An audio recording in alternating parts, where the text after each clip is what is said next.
We are at a critical moment in our history. Many Canadians may not want to hear that. Instead, they want to tiptoe through the summer and just forget the enormous mental weight of the pandemic. But now is such an important time for all citizens to stand up and hold leadership accountable. Today, I'm going to walk you through what has taken place and what's on the horizon, and my opinion of what fuels these misguided decisions: self-centered leadership.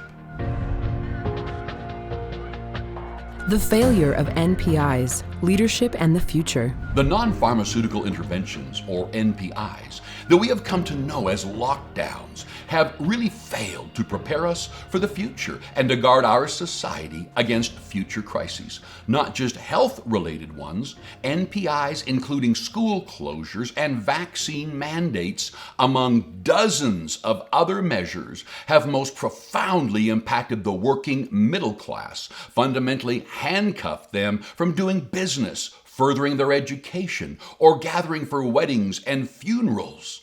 Not only that, but a 2022 report from Johns Hopkins University concluded that lockdowns only improved overall mortality by 0.2%. The strength and esprit de corps of the middle class has been drained. And for what? A strong, vibrant middle class is the lifeblood of a healthy democracy. That is why, above all things, Canada is at a crossroads. A path where the middle class cannot succeed leads to nowhere good. One important way to look at where this country is, where it is going, and how it arrived here is to examine the track record of leadership. All levels of government and elected leaders have played a part in creating the country that we know today. Like I said in the opening, I believe we are at a crucial moment in our country's journey. Long before COVID, there were deliberate moves to sidestep our liberal democracy and the Judeo-Christian framework it was built on. It's as if the agreement between the governors and the governed has been overlooked. The concept that our individual freedom is innate. It is not given to us by the state, nor can it be taken away by the state. This agreement, which took thousands of years to forge, is precious. Former Prime Minister of the UK, Margaret Thatcher, once said, "Socialists cry power to the people and raise a clenched fist as they say it. We all know what they mean. Power over people and power to the state." What is behind Canada going down this path? Why has Canada's international reputation significantly changed? The first place we need to look is leadership. First, we have to realize that we are all the leaders of our own lives. We all need to take responsibility for our actions and live with the decisions we've made. Not to mention, we must apply due diligence before exercising our democratic rights to vote in elected leaders. These people have been given great responsibility, and we must hold them accountable. What is a great leader? How does a great leader make wise decisions, even in the face of a catastrophe? I'm going to present some facts, and I'm also going to offer my opinion. As always, it's up to you to make up your own mind. Canadians are famous for voting people out because they are so disliked. But I'd argue we'd be a lot better served if we spent that energy voting in wise leaders, ones who have a track record of being selfless and doing what's best for the good of all. Far too often, regardless of the party, the charismatic campaign speeches offer nothing but platitudes of career politicians. We owe it to our nation to judge a leader or potential leader based on track record. What has this person accomplished? How well do they listen to and rely on their teams? Do they follow through on promises? Do they take responsibility for mistakes? Do they meaningfully communicate with those they represent? Can they understand the nuances and complexities of any given situation? When I put it like that, it's a long list. And yes, the expectations are high. You know the old saying, it's lonely up at the top? I heard a great leader respond to that one time and say, it's only lonely if you don't take anyone with you. Leadership is crucial, and most people don't understand that management and leadership are two different things. Management addresses problems as they arise in order to continue the day-to-day operations. Leadership rallies a group of people to new heights, enables growth, and welcomes innovative ideas. In order for our country to prosper, leadership must respect the framework of a Western democracy, freedom of speech, freedom within the economy, and healthy respect for the rule of law and the constitutional rights of her people. A great leader seeks to design every piece of public policy to help as much of the population as possible. They will use influence and persuasion to reach common ground. A weak leader manipulates to control and gain power. A weak leader has one goal in mind, to stay in power so the cycle can continue. They will use wedge issues to exploit fear and play on people's negative emotions. Both leaders experience crises. I'm sure you've heard the phrase, it rains on the just and the unjust. It's how a leader navigates the crisis that distinguishes their character and integrity. The mismanagement of COVID is an illustration of where Canada has gotten to over the past decade or so, and where we're headed if the direction of leadership doesn't change. This is not limited to those in Ottawa. All elected leaders on both sides of the aisle need to evaluate the results of public policy and ensure they are best representing the will of the people in their riding. The handling of a global pandemic created a crisis of great magnitude, and leaders are human. I think it's reasonable to extend a bit of latitude in navigating something novel. But good leaders quickly adapt, learn from results, and change course as necessary. Great leaders never compromise their integrity. As we head into year 3 of the pandemic, we've had plenty of time to observe elected officials show their true colors. Even with the state of things right now, I am thankful we live in a place that has a functioning democracy. The key to lasting change, the powerful middle class. We have a responsibility as citizens. We must hold leaders accountable. We must be diligent in our pursuits for truth and transparency. American military leader General Douglas MacArthur observed, "A true leader has the confidence to stand alone, the courage to make tough decisions, and the compassion to listen to the needs of others. He does not set out to be a leader, but becomes one by the quality of his actions and the integrity of his intent."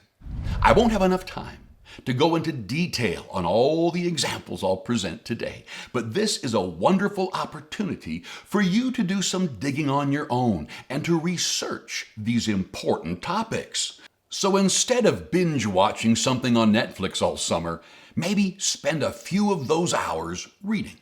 Canadians are much more intuitive than they give themselves credit for. Trust your instincts. Be open to facts, even if they sting a little. You certainly don't have to agree with me, but get informed and be willing to dialogue with people outside of your echo chamber. As I list off ways that weak leaders power grab, think about how these policies have affected you personally, and write to your elected officials telling your story. And if there's a vote coming up for you, research the candidates' policy positions on the following issues. Examining leadership, censorship and media bailouts. Tweets being deleted, videos being taken down, and misinformation warnings on YouTube have become commonplace. Elected officials and journalists across the Western world have resorted to digital mudslinging to crucify the views and the claims of those they disagree with. Mainstream media bailouts have swelled globally in recent years, and Canada is no exception. In 2021, CBC alone received an additional $1.3 billion to assist in operational costs during the pandemic. Interestingly, CBC has reported a net loss for the last 8 consecutive years. It's difficult to get the exact numbers for what was promised versus what was paid out.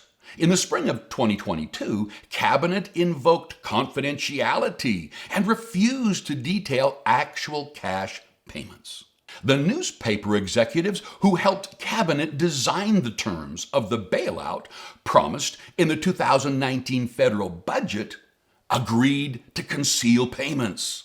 All the while, a newly released Reuters Institute and University of Oxford study reveals that trust in mainstream media has hit an all-time low of just 42% of Canadian respondents. This study also alludes to the fact that mainstream media received a much-needed boost in advertising sales this year.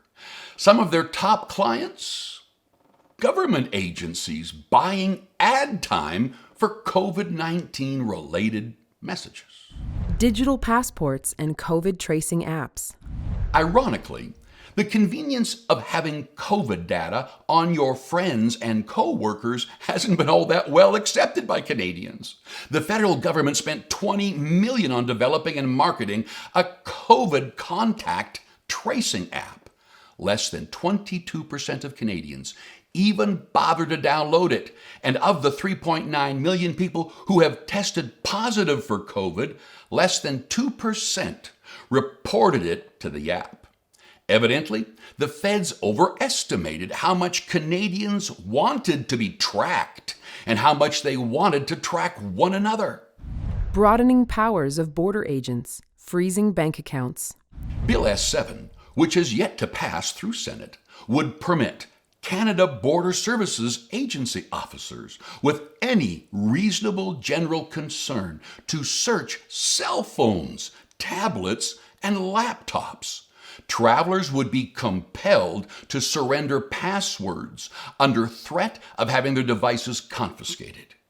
During parliamentary debate, multiple MPs and even Liberal-appointed senators have opposed the bill on principle. Through the Emergencies Act and citing terrorist financing laws, the federal government froze bank accounts of individuals who had been directly and indirectly associated with the Freedom Convoy movement in the early months of 2022. In a February 17th press conference, Chrystia Freeland issued a chilling warning. The consequences are real and they will bite. As of yet, there has been zero evidence reported of foreign interference, foreign financial backing, nor has the finance minister been able to identify what specific economic threat the Freedom Convoy posed during those cold winter weeks on Parliament Hill. An inquiry into the invocation of the Emergencies Act was mandatory as per the Act itself, and the appointed 11-member committee has a year to reach its conclusions. Request our reference material for a timeline of the events and the testimony gathered from the inquiry hearings. Manipulation of family values and ideology. Mainly through the public education system, there has been a concerted effort to deconstruct the nuclear family and to discredit family values over the past few decades. In recent years, this looks like the presentation of gender ideology, critical race theory, and the erosion of parental rights in the schools. Post-secondary institutions have championed the diversity, equity, and inclusion mantra, and often sacrificing the quality and expertise of instructors. Canadian professor, author, and podcast host Gad Saad put it this way: the edifice of reason and dignity are being peeled from society. The protective layers and values that have made the West are being broken. The great societies that have been spawned in the West and slowly being eradicated by the idea pathogens which share one common thread to free their hosts from the shackles of reality. The few examples I have listed today are communistic ideals, and I do not relish in saying so. These are things right out of China's playbook. Let me be clear. I don't think living in Canada is anything like living in China right now. But I do think all concerned Canadians need to wake up, take notice, and insist we do not slide down a path further towards these ideals. For the most part, Canadians want to be left alone by their government. We want equal opportunity to work hard and to find our own way. Overregulation and the politicization of every aspect of life is unnecessary and exhausting. It's time to tell self-serving leaders, enough is enough. It can be so easy to look at the way things are today and become angry, depressed, or in denial. Has Canada really gotten this far off track? While it is important that we are realistic about how institutions have been compromised, it's also crucial we have an optimistic look at how quickly things can turn around. If we wallow in pain and accusations, we cannot use that energy for good to improve the country our kids and grandkids will be living in. Legendary author and poet Maya Angelou framed it so well when she wrote, "You may encounter many defeats, but you must not be defeated. In fact, it might be necessary to encounter these defeats so you can know who you are, what you can rise from, and how you can still come out of it." So what kind of power grabs do we need to be mindful of for the future? Looking at our future. Climate and the green agenda. Many seem to be fixated on the climate as the next big catastrophe for which the government must intervene. I am all for individuals being more innovative and respectful of nature, but so-called climate lockdowns should be publicly condemned as an acceptable policy. Citizens and corporations are already experiencing massive regulations and taxes on emissions like the carbon tax. Greenwashing is the act of labeling and marketing a product or service as environmentally friendly under false pretenses. Well-meaning customers are easily drawn to buying these items, often at a high price point. Greenwashing has become a very profitable strategy all on its own. Feds have been mulling over ways to expand the current $1,000 green levy that has been charged since 2008 on luxury vehicles like Mercedes-Benz. As part of the net zero initiatives, proposals include a $4,000 tax on every new SUV and pickup truck purchased by Canadians. Zero-emission vehicles have failed to take off in Canada, with less than 400,000 registered. These drivers receive subsidies from the government, costing taxpayers over $200 million since 2016. Other reports show that government-funded charging stations across the country average as few as 1 or 2 customers a day, which is hardly enough to recoup the investment costs to install them in the first place. Digital currency. Digital currency also presents a potential issue. Canada has been developing the framework for a central bank digital currency since January 2020. Tom Mutton, a director for the Bank of England, explained it this way. You could introduce programmability. What happens if one of the participants in a transaction puts a restriction on the future use of the money? There could be some socially beneficial outcomes from that, preventing activity which is seen to be socially harmful in some way. But at the same time, it could be a restriction on people's freedoms. In other words, there is a version of the future where the state could have total control of how and where you spend your money. The Pandemic Treaty. In 2021, dozens of countries supported the World Health Organization's pandemic treaty, which is essentially a legally binding document relinquishing powers of pandemic management to the WHO. Meanwhile, it is extremely troubling that the WHO has recently changed the definition of pandemic. American authors Stephen Groves and Brett Schaefer from the Heritage Foundation wrote that the WHO failed miserably to manage COVID. Although the international health regulations are legally binding, China faced no consequences for its lack of transparency and communication about COVID-19. Worse, the WHO wilted in its responsibility to be an honest broker and instead appeased China and let the rest of the world pay the price. This pandemic treaty might sound ominous. It did to me at first, too. But there are glimmers of hope.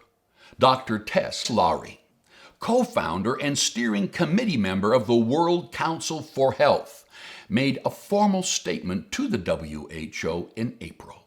The video was trending on Twitter and shared so many times that it broke the internet for a few hours, proving the point that citizens all over the world are interested in other points of view.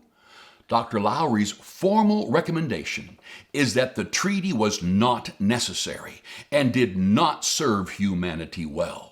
So far, a second draft of the treaty has not been made public, and no one representing Canada has signed it. I'd really encourage you to look into this for yourself. Remember, you can request our reference material by visiting returntoreason.tv. Inflation and government spending. Pandemic measures cost the government trillions. More money hemorrhaged out of the taxpayer coffers during COVID than was spent on both of the world wars combined. Even the Bank of Canada has openly stated that levers to slow inflation, like raising interest rates, needed to be used much quicker. Not to mention that Canada is still spending money to import oil and gas while handcuffing its homegrown industry out west. Trends towards globalism. There are aspects of globalism that can be good, such as working together to lift whole groups of people out of extreme poverty, or to advocate for justice in the face of human rights violations. But it is extremely misguided to think governance should be pushed higher up the elite ladder. History has proven again and again that the closer the government body is to its people, to the local level, the more effective it can be. For instance, we have a different culture and way of life than those in Iran or Saudi Arabia. We have different traditions and ways of passing on our values to our children than those in Poland or Brazil.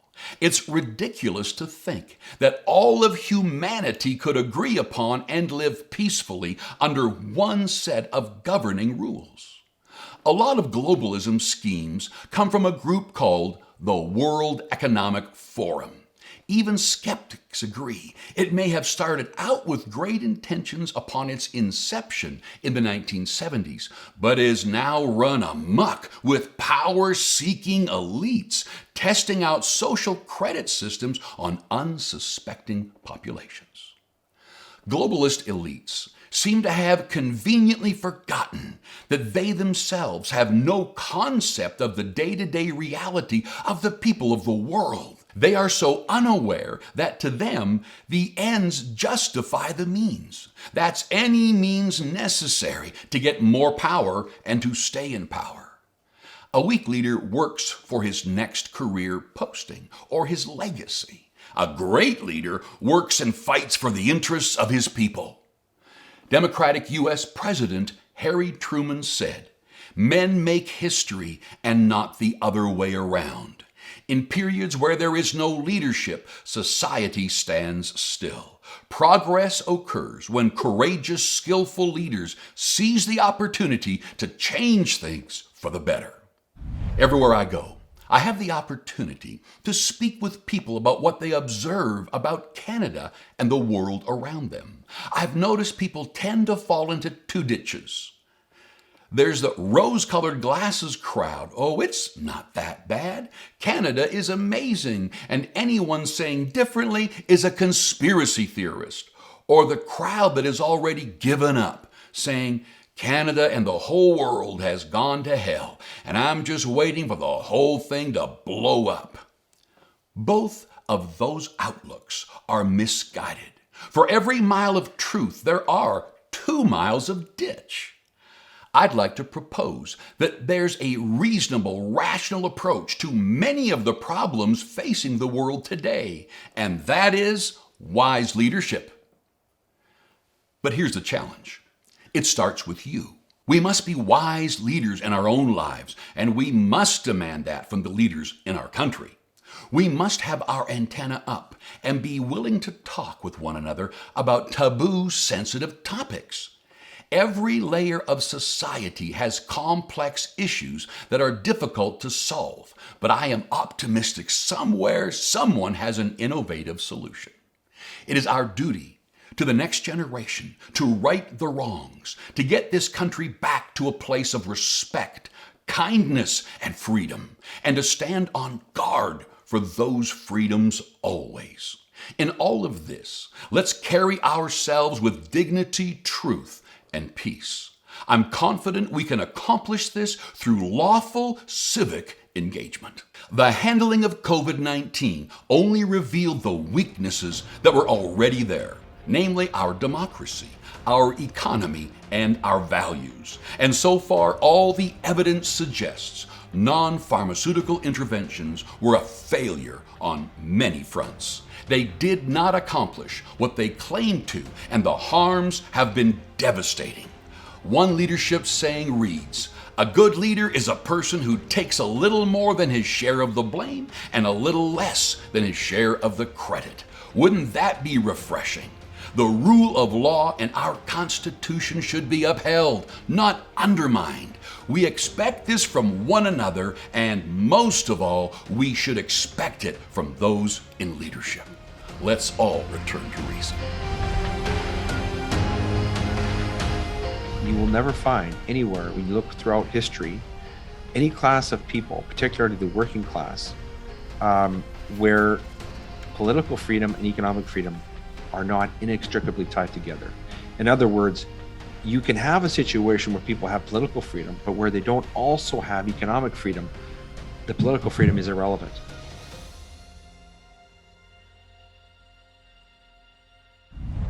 Return to Reason is supported by our fans. We are not handcuffed by advertisers or shareholders. The need for media with integrity is more important than ever. Consider becoming a partner and fueling the unheard truth by visiting returntoreason.tv.